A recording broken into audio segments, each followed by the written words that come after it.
नमस्कार स्टार अभी तक चैनल में आपका स्वागत है। खबर सत्तारूढ़ दल के बागी विधायक लोबिन हेम्ब्रम से संबंधित है। सत्तारूढ़ झारखंड मुक्ति मोर्चा के बोरियो से बागी विधायक लोबिन हेम्ब्रम को उनके ही दल के कार्यकर्ता पूर्व मुख्यमंत्री हेमंत सोरेन के विधानसभा क्षेत्र बरहेट के भोगनाडीह में प्रस्तावित सभा नहीं करने दी। झारखंड मुक्ति मोर्चा से लगातार बगावत पर उतारू लोबिन हेम्ब्रम ने गुरुवार को बरहेट में भोगनाडीह से झारखंड मुक्ति मोर्चा के न्याय यात्रा के खिलाफ अन्याय यात्रा निकालने की घोषणा की थी, जिसका स्थानीय झारखंड मुक्ति मोर्चा के कार्यकर्ताओं ने जमकर विरोध किया एवं बोरियो विधायक लोबिन हेम्ब्रम को सभा नहीं करने दी। सभा करने पहुंचे लोबिन हेम्ब्रम के विरोध में झारखंड मुक्ति मोर्चा के प्रखंड अध्यक्ष राजाराम मरांडी के नेतृत्व में सैकड़ों झामुमो कार्यकर्ता बोरियो विधायक लोबिन हेम्ब्रम के सभा स्थल पर पहुंचकर जमकर उनके खिलाफ नारेबाजी की एवं उन्हें सभा करने से रोक दिया। स्थिति इतनी विस्फोटक हो गई कि पुलिस को काफी मशक्कत करनी पड़ी, तब जाकर मामला शांत हुआ। इस संबंध में झामुमो कार्यकर्ताओं का नेतृत्व कर रहे झारखंड मुक्ति मोर्चा प्रखंड अध्यक्ष राजाराम मरांडी ने कहा कि बोरियो विधायक बरहेट में आकर पार्टी के खिलाफ सभा करते हैं। अगर उन्हें सभा करनी ही है तो पहले पार्टी से इस्तीफा दें। झारखंड मुक्ति मोर्चा के बैनर तले वह पार्टी का ही विरोध करते हैं, जिसे कार्यकर्ता कभी बर्दाश्त नहीं करेंगे। उधर लोबिन हेम्ब्रम ने कहा कि लोकतंत्र में सभी को अपनी आवाज उठाने की आजादी है, ताकत के बल पर उनको चुप नहीं कराया जा सकता। वह जल जंगल जमीन के लिए लड़ते रहेंगे। इस संबंध में क्या है राजाराम मरांडी का कहना, क्या है लोबिन हेम्ब्रम और उनके समर्थकों का कहना, चलिए सुनते हैं। रिपोर्ट प्रवीण कुमार, स्टार अभी तक, साहिबगंज, झारखंड। देखिए हम लोग आज यहाँ पर चूंकि झारखंड मुक्ति मोर्चा के यहाँ प्रखंड के हम लोग सक्रिय कार्यकर्ता हैं और यहाँ माननीय विधायक बोरियो विधानसभा के विधायक श्री हेमंत लोबिन हेम्ब्रम जी यहाँ सभा करते हैं और इसका जानकारी हमें कहीं भी एंगल किसी भी तरह से नहीं है।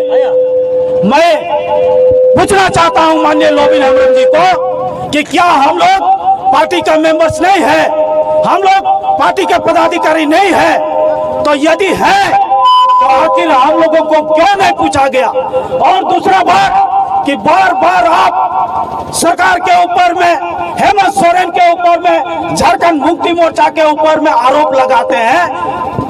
ठीक है, आप आरोप लगाइए, लेकिन यदि आपको झारखंड मुक्ति मोर्चा में मन नहीं लगता है, बीजेपी के इशारा में, बीजेपी के पैसा से आप नचना अच्छा आपको लगता है, तो आप चले जाइए। हमारा जो झारखंड मुक्ति मोर्चा का जो झंडा है आपका गाड़ी में, वो आप खोल दीजिए, और नहीं तो आप पहले प्राथमिक सदस्य झारखंड मुक्ति मोर्चा से आप इस्तीफा दीजिए। हमारा यही कहना है, दूसरा कुछ कहना नहीं। क्यों हम किस काम का, क्या चुनाव में कार्यकर्ता भूखे प्यासे पार्टी का झंडा नहीं ढोते? क्या उसको जिताने के लिए दिन और रात नहीं मेहनत करते?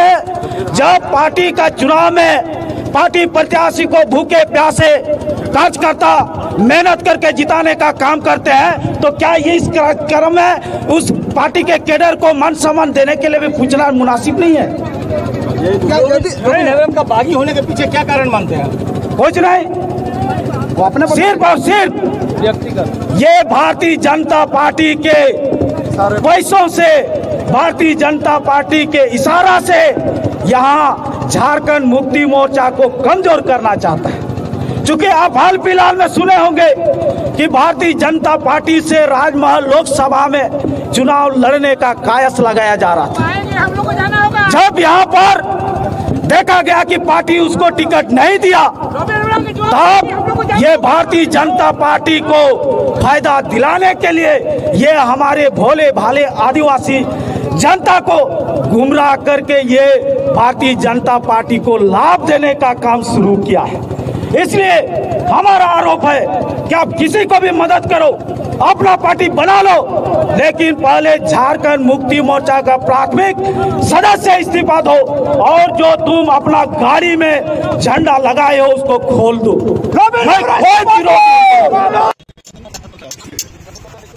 आज हम लोग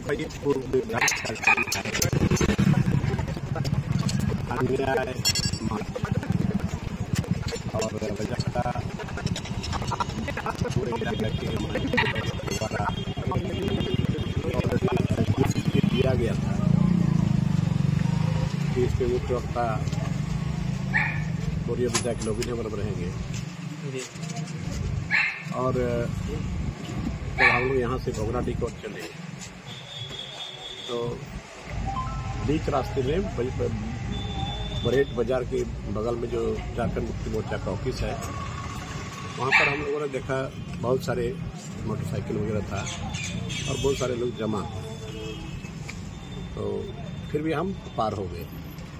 जैसे हम पार हुए, उन लोगों को शायद पता नहीं होगा, लेकिन हम जब पार हो गए तब बाद में हमारी तरफ पीछे जो बहुत गाड़ियाँ थी, तो उन लोगों ने रोकना शुरू कर दिया और बैनर पोस्टर फाड़ना शुरू किया।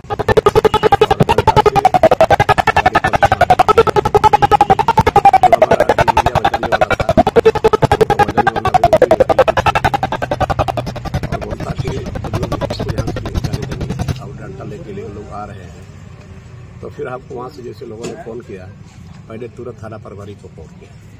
थाना प्रभारी बोले कि ठीक है, हम जा ही रहे हैं, पहुँच गए हैं, और सब कुछ नहीं होगा, अब निश्चित रहेंगे। लेकिन अंतिम दम तक थाना प्रभारी के सामने लोगों ने बैनर फाड़ना शुरू कर दिया। तो कार्यकर्ता लोग बोला कि क्यों मारपीट करेंगे, बहुत वहाँ से गाड़ी लौट भी गई। तो फिर हम लोग वहाँ जब गए मंच पर, पहले पूजा के श्रीदो कानून पर हम लोगों ने माल्यार्पण किया, पूजा अर्चना किया, और उसके बाद हम लोग स्टेज पे गए। और स्टेज में अचानक भीड़ बढ़ी हुई थी और लोग आ भी रहे थे, ये पूरा लोग आना शुरू किए थे। तो एसडीओ का फोन आया कि आप जल्दी खत्म करिए। हमने एसडीओ को कहा कि एसडीओ साहब, हम अभी शुरू भी नहीं किए हैं, अभी लोग यहाँ बैठे हुए हैं, पूरा लोग, आप लोग और लोग आ ही रहे हैं, तो इतना जल्दी हम कैसे खत्म कर रहे हैं, जब हमारा स्पीच हुआ ही नहीं है और आप भी नेता लोग आए हुए हैं।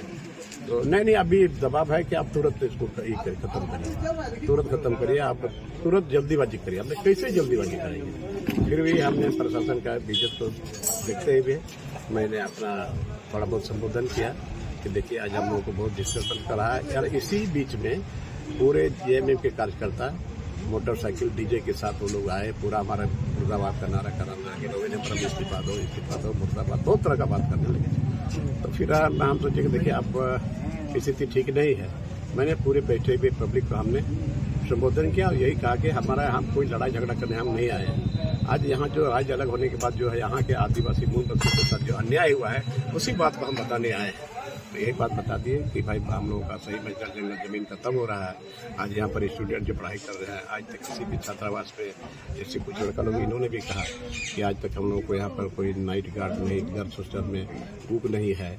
और एसपीटी एक्ट सीएनटी के बारे में बोले, पैसा एक्ट के लोगों को बताए। मैं हल्का फल्का बता करके हम समझे कि चलो, प्रशासन जब इतना दबाव में है, इतना दबाव हमको दे रहा है, तो यही सब बोल करके फिर हम लोग वहाँ खत्म करते हैं। खत्म करने के बाद तुरंत फिर पता चला कि 144 लागू क्या है, पता नहीं कैसे कहा तो लोग कहा। तो फिर हम लोग वहाँ से जब निकलने के बाद बरहेट में, अभी जहाँ ऑफिस था, जहाँ हमने और लोगों को घेरा था, फिर हम आपको घेर दिया, पूरा भीड़ लग गया। फिर गाड़ी के आगे एक दो आदमी आया, तो वहाँ पुलिस बल मौजूद था, पुलिस बल के ठेला ठेली करके उसी तरह से वहाँ से हम लोग निकले। तो ये सब तो हुआ है, ये नंगा नाच हुआ है और वहाँ सांसद बैठा हुआ है। किनके हिसाब पर हुआ सर? किनके हिसाब पर बैठा हुआ? इस तरह से अगर जनता के बल पर अगर लोगों की आवाज को दबाया जा सकता है, तो हम तो नहीं मानते। हम तो बोले कि हम नहीं तो बोलते रहेंगे। हाँ, वो बोलते तो कि इस्तीफा दो, तो हम क्यों इस्तीफा देंगे? अभी हम बता दिया कि विजय हाजरा जीतने वाला नहीं है, पार्टी का मान सम्मान खत्म हो जाएगा, ये झंडा हमारा खत्म हो जाएगा। यही सब हम बताए कि भाई, अब हमने तो ये मुख्यमंत्री से भी कहा था, मुख्यमंत्री से भी कहा था, और उसके साथ बसंत सोरेन भी थे। उन्होंने कहा कि भाई ठीक है, हम लोग पता करेंगे, और आप भी थोड़ा सा स्टीफन रेड्डी से बात करिए और नदीम सर से भी बात करिए।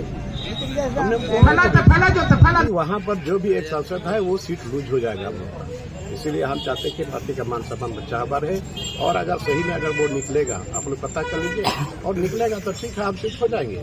बट ये कुछ करना ही करना है। तो हमने कहा, पहले बार भी हमने दावेदारी किया था, अगली बार भी हम दावेदारी कर रहे हैं। और ऐसा पार्टी सबके अगर उसको देता है, तो फिर हम देखेंगे आने वाले समय में क्या लगता है। जल जंगल जमीन की आप बात करते हैं सर, और आपके साथ इस तरह की घटना झामुमो के ही नेता द्वारा करवाया जाता है या किया जाता है, तो क्या लगता है कि झारखंडी हित की बात नहीं होगी? मैंने इसका मतलब आप नहीं बोल सकते। अरे भाई, हम एक विधायक है, जनप्रतिनिधि है, जब हम देख रहे हैं, सारे आम देख रहे हैं, सब लोग बोल रहे हैं यहाँ जल जंगल जमीन खत्म हो रहा है, यहाँ सीएनटी एक्ट एसपीटी लागू नहीं हो रहा है, यहाँ लागू नहीं हो रहा है। आज यहाँ पर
हित के लिए मैं बात करता हूं। लेकिन कहीं ना कहीं जिन लोगों ने भी आज इस तरह का घृणा किया है, निचले स्तर का सोच रखा है, तो ये कहीं ना कहीं अधिकार का हनन हुआ है। यहाँ के लोगों का मूल अधिकार को छीनने का काम किया है। हमें अधिकार है कहीं भी हम अपना सभा कर सकते हैं, लेकिन यहाँ के एसडीओ साहब को कौन सा नियम कानून पढ़ के आ गए हैं इनको पता नहीं है कि 140 कब लागू किया जाता है। अब सभा स्टार्ट हो चुका है, उसके बाद अब तुरंत फोन में बता रहे हैं कि 140 धारा लागू है। ये कहाँ का न्याय हुआ? ये कहीं ना कहीं यहाँ के लोगों को गुमराह किया जा रहा है, यहाँ का अधिकार को छीना जा रहा है। जिस तरह से हमारे लोगों का जमीन को, जंगल को उजाड़ा जा रहा है। अब गोड्डा में देख सकते हैं अडानी पावर प्लांट को, जिस तरह से वहाँ पे लोगों को खदेड़ा गया है, जमीन उपजाऊ भूमि को वहाँ पे हथियाया गया है, वहाँ पे पावर प्लांट जहाँ पे बिठाया गया है, वहाँ से एक छोटी कोड़ी हमको एक क्षणिक भी बिजली नहीं मिलती है हमारे लोगों को ऐसे ही।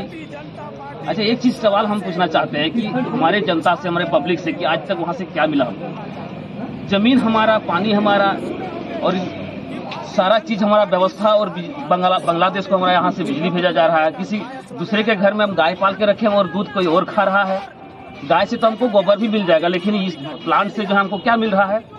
सिर्फ प्रदूषण ही मिल रहा है। हमारे क्षेत्र का जो भी उपजाऊ मिट्टी है उसको दूषित किया जा रहा है। तो यहाँ पे आज इन लोगों ने यही षड्यंत्र रच के जो है हमारे लोकप्रियता, हमारे नेता जो है, हमें जो हमारे अगुआ जो है उनको दबाया जा रहा है, आवाज को दबाया जा रहा है। लेकिन ये लोकतांत्रिक देश है, यहाँ पे किसी का आवाज को दबाया नहीं जा सकता है, ये मैं कह रहा हूँ। और आने वाला समय में हम लोग